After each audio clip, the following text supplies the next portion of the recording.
Fala galera, seja bem-vindo ao Caldo de Café. Vamos falar um pouco sobre o futebol italiano. Tivemos a volta da Série A nesse final de semana. A 30ª rodada aconteceu. Tivemos já 8 partidas entre sábado e domingo. Hoje, nessa segunda, temos os últimos 2 confrontos entre Verona e Parma e Lazio e Torino.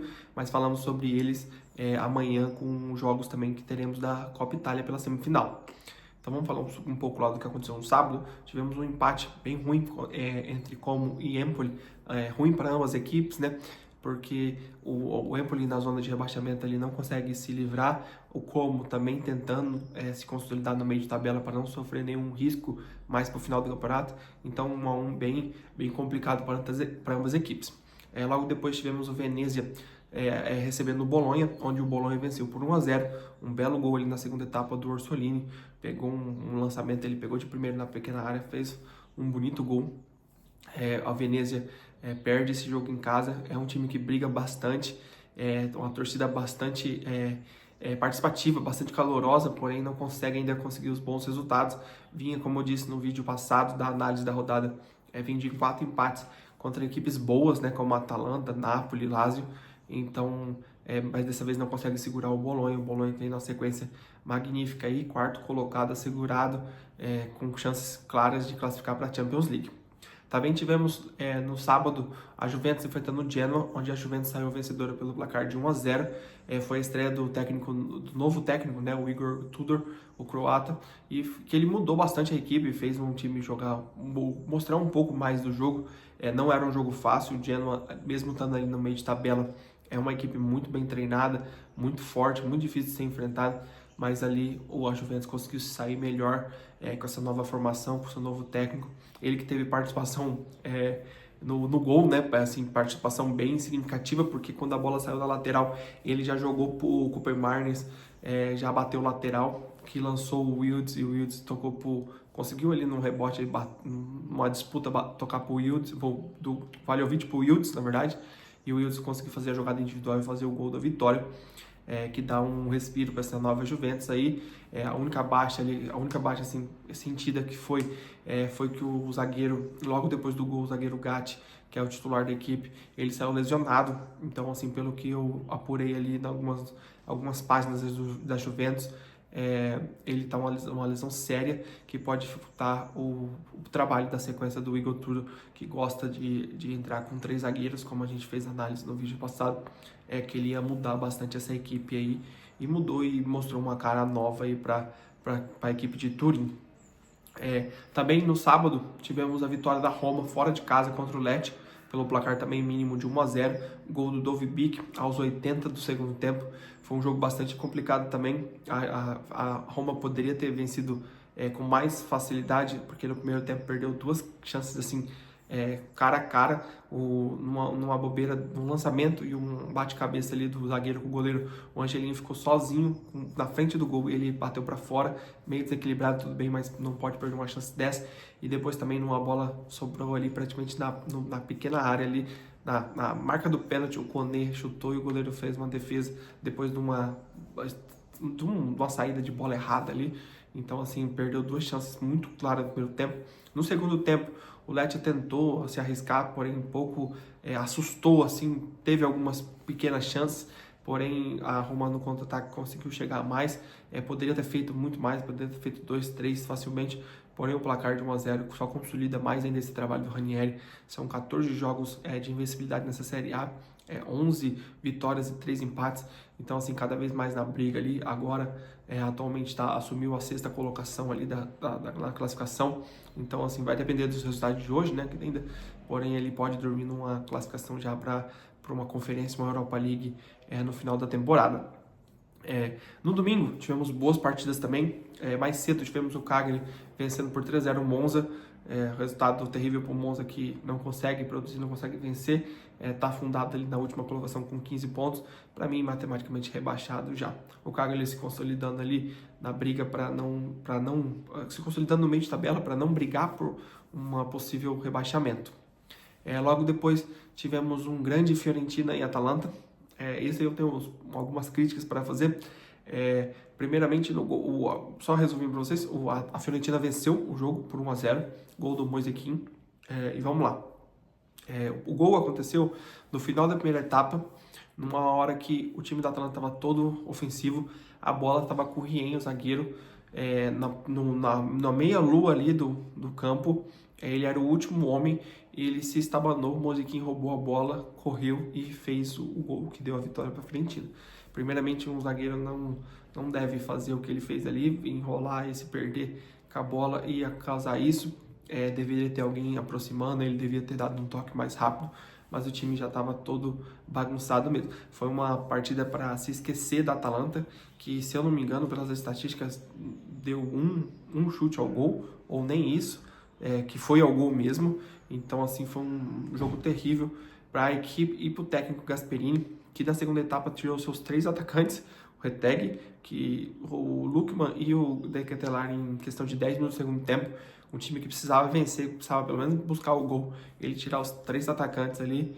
Então, assim, foi bastante complicado. O Retegui, a gente até entende, não estava cotado para jogar devido à lesão que sofreu, que nem atuou pela Itália na Nations. Porém, assim, foi uma decisão bastante controversa, mesmo nas páginas que seguem a Atalanta. Então, assim, deixou muito a desejar, desde o técnico Gasperini até a equipe. A Atalanta ali, agora sim, já não tem mais chances de título, né? Matematicamente tem, porém vai começar a ficar muito complicado. A Inter disparou agora 6 pontos de vantagem. Então, 6 não, 9, desculpa, 9 pontos de vantagem. Então, acho bastante complicado aí esse sonho da Atalanta de conquistar o Scudetto. Também tivemos a Inter enfrentando a Udinese às 6h30, né, de ontem. A Inter, que começou avassaladora, a pausa para a data FIFA fez muito bem para a equipe, que voltou muito bem. Começou o jogo ali, teve as voltas do Di Marco e do Darmian nas laterais. Teve a baixa assim do Lautaro, que está ainda um pouco fadigado ali, foi poupado, foi preservado. Porém, a volta do Di Marco foi a mais sentida, porque ele jogou muito, principalmente no primeiro tempo. Na segunda etapa ele sai para dar uma descansada, tá voltando de lesão. Porém, a primeira etapa que ele fez foi perfeita. As 2 assistências para os 2 gols na primeira etapa, tanto do Arnautovic como do Fratesi, foram um passe dele. Então, assim, fez uma partida magnífica. Não foi o melhor em campo, porque o zagueiro da Udinese, o Solé, que fez o gol que diminuiu o placar e quase empatou no final, foi o melhor em campo. Porém, o Di Marco, assim, foi para mim deveria ter ganhado esse MVP, porque ele jogou muita bola, fez muita diferença, tanto defensivamente como ofensivamente. A Inter faz um primeiro tempo magnífico, no segundo tempo cai muito, começa a se defender muito, chama o Udinese para o ataque.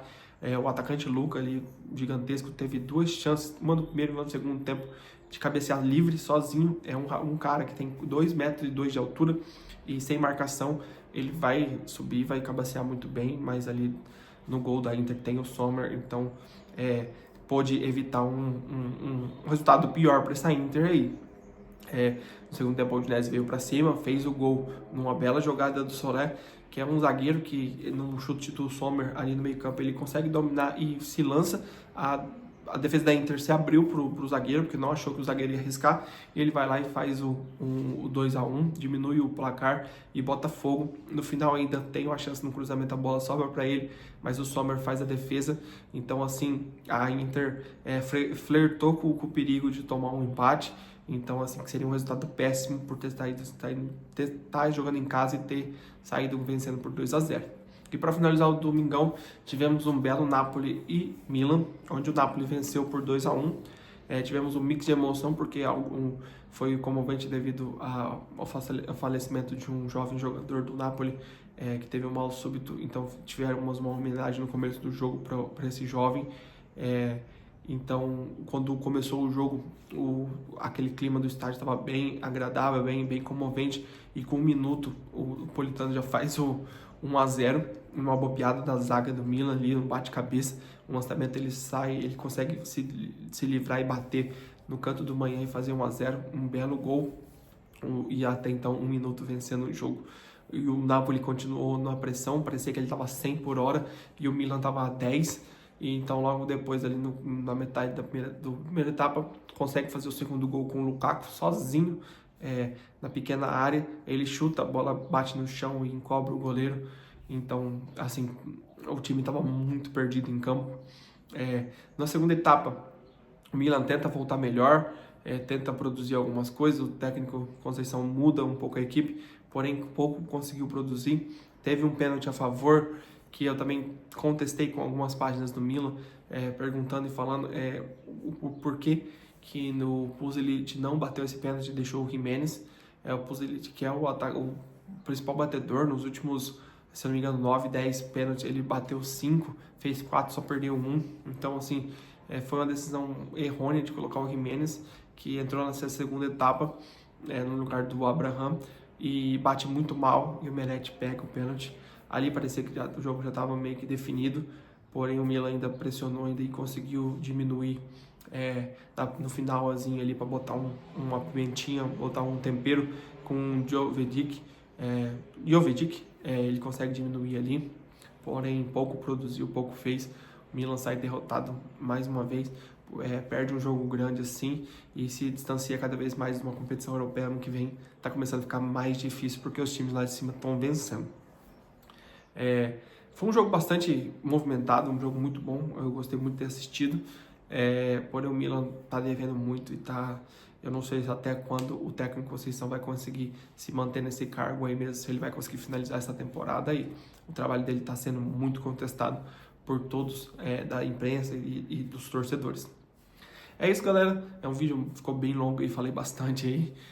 Mas aí amanhã a gente volta com o resumo das semifinais da Copa Itália e falaremos também dos últimos jogos que vamos ter aí para finalizar essa 30ª rodada. Então aí deixa o like de vocês, deixa a curtida de vocês. Valeu, falou!